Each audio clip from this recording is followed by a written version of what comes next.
días, un feliz sábado. Es un gusto estar contigo una vez más a través de este medio.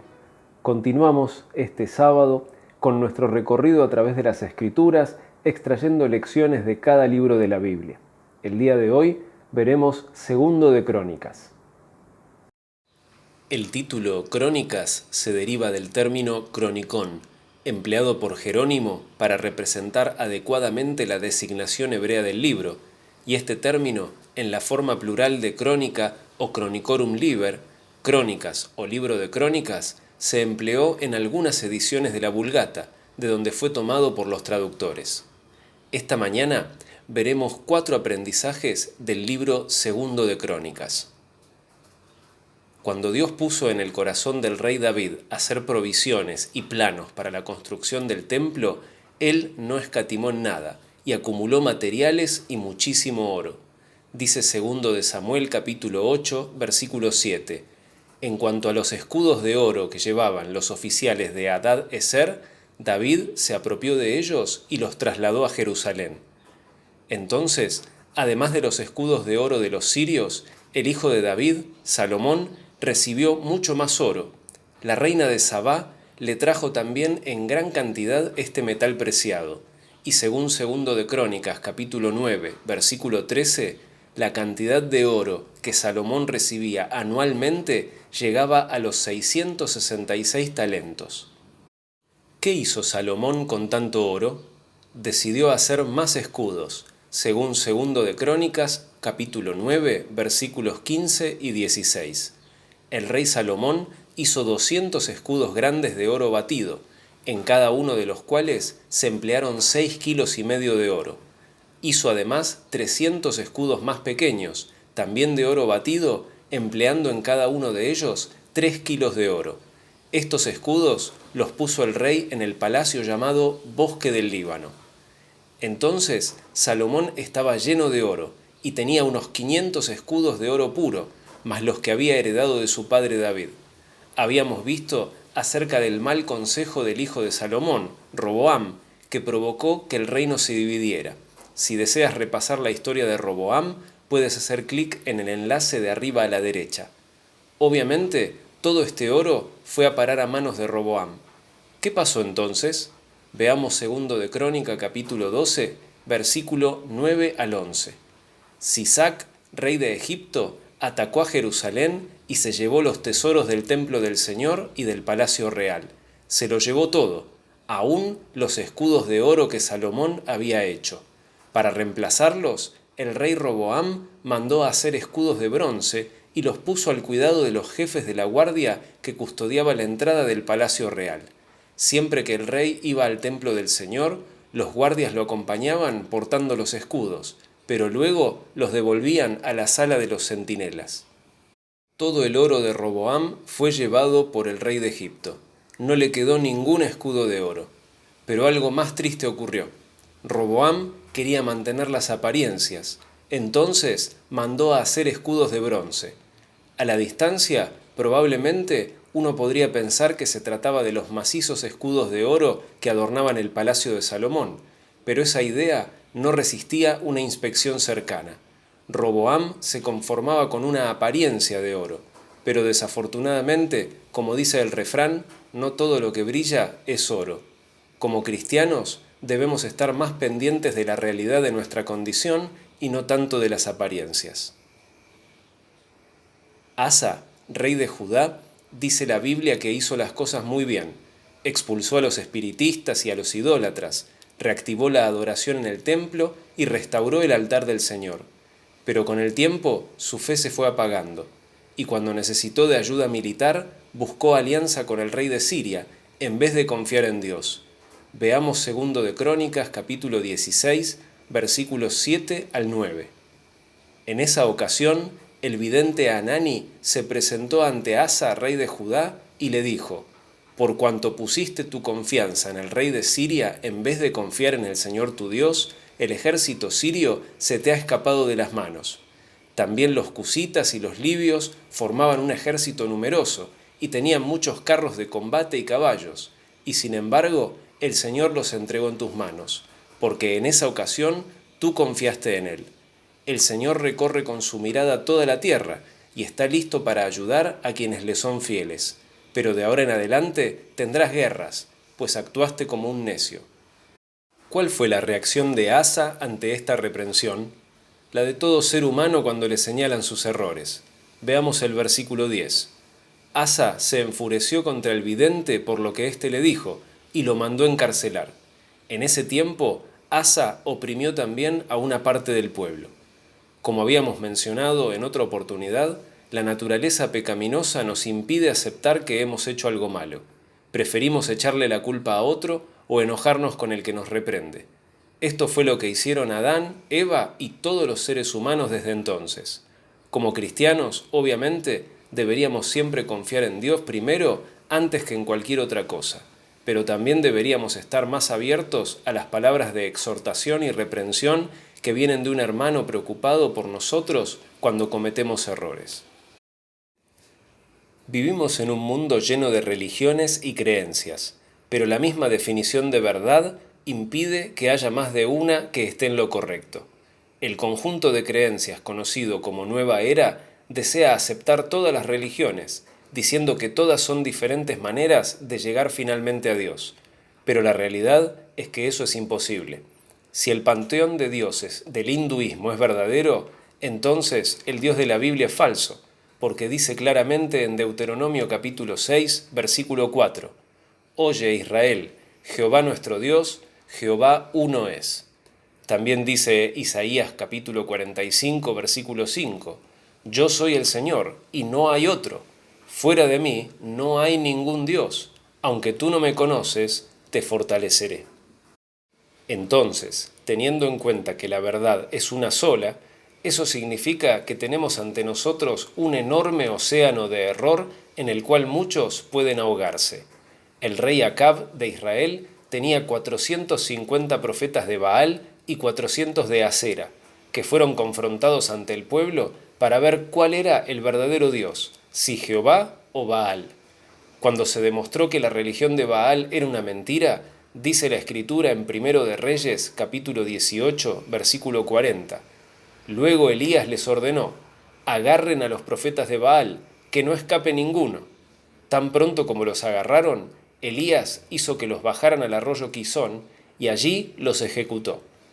Evidentemente, Acab no tardó mucho en conseguirse una nueva ración de profetas falsos con los cuales consultar, ya que de acuerdo a Segundo de Crónicas, capítulo 18, versículos 3 al 5, Acab, rey de Israel, le preguntó a Josafat, rey de Judá, ¿irías conmigo a pelear contra Ramot de Galaad? Josafat le respondió, estoy a tu disposición, lo mismo que mi pueblo. Iremos contigo a la guerra, pero antes que nada, consultemos al Señor, añadió. Así que el rey de Israel reunió a los 400 profetas y les preguntó, ¿debemos ir a la guerra contra Ramot de Galaad o no?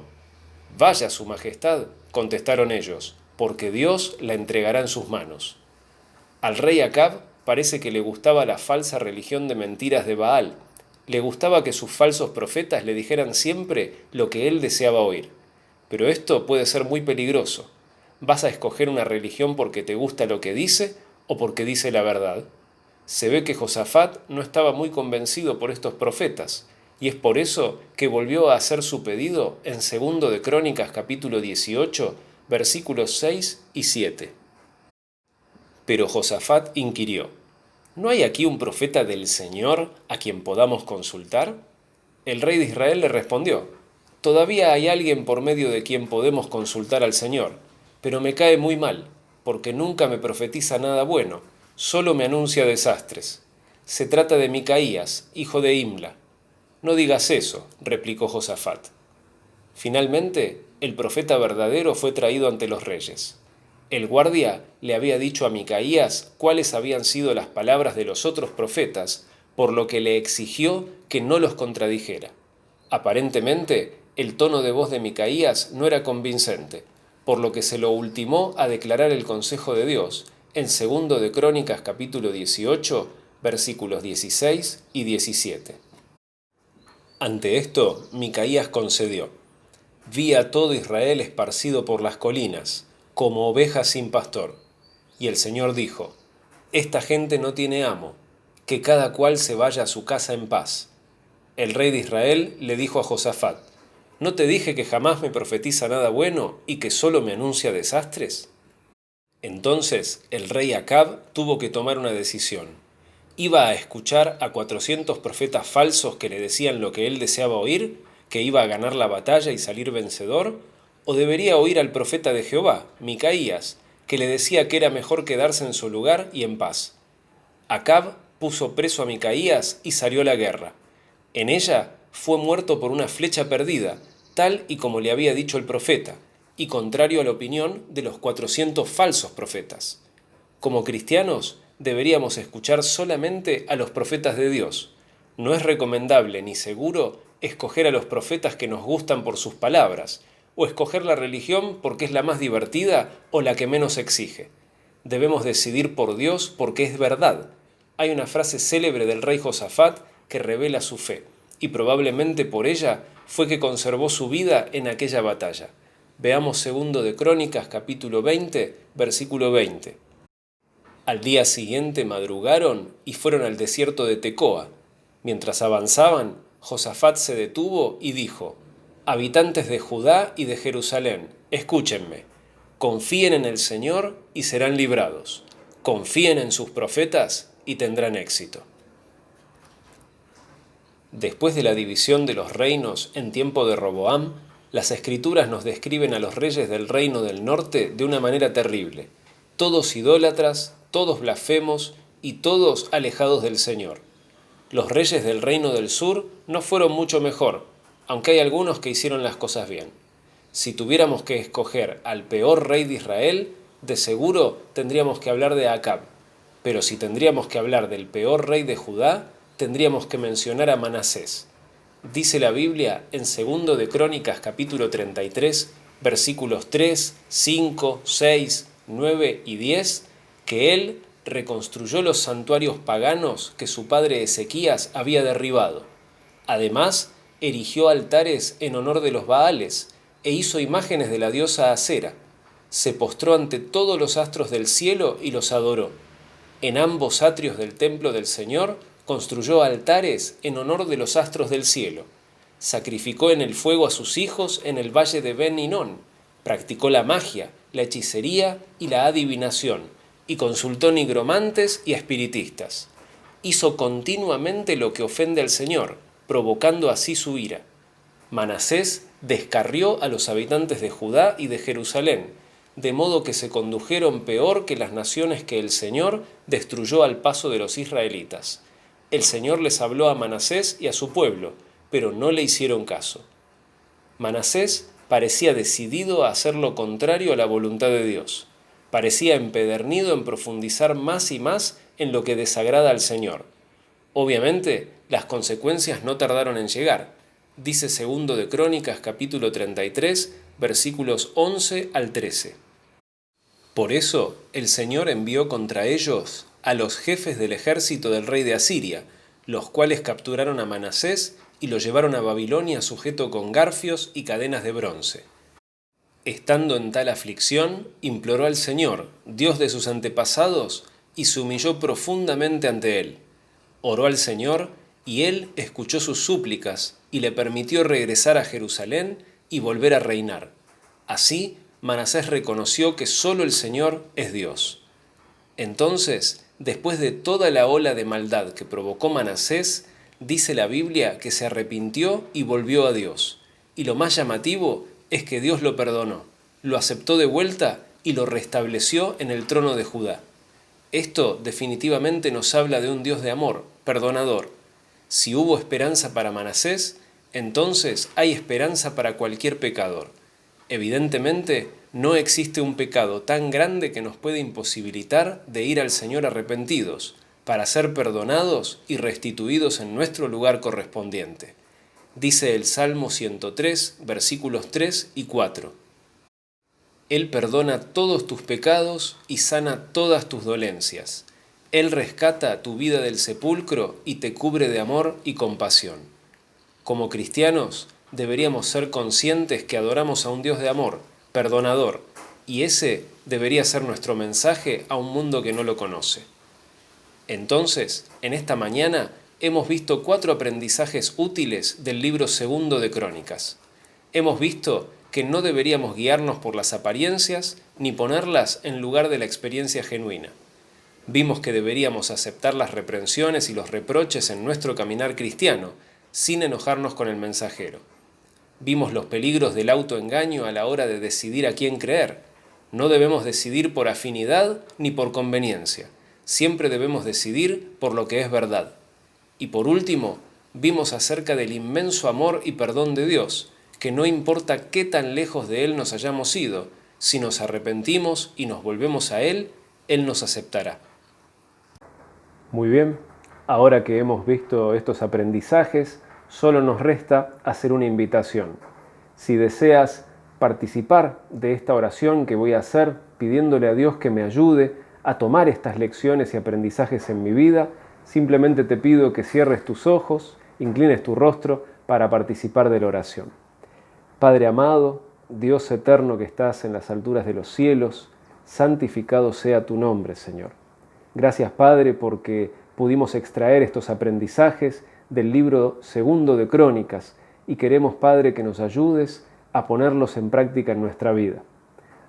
Te pido por esta persona que está mirando este video, que está participando a través de su computadora, de su teléfono, ayúdala, Padre, a que también pueda hacer esto en su vida.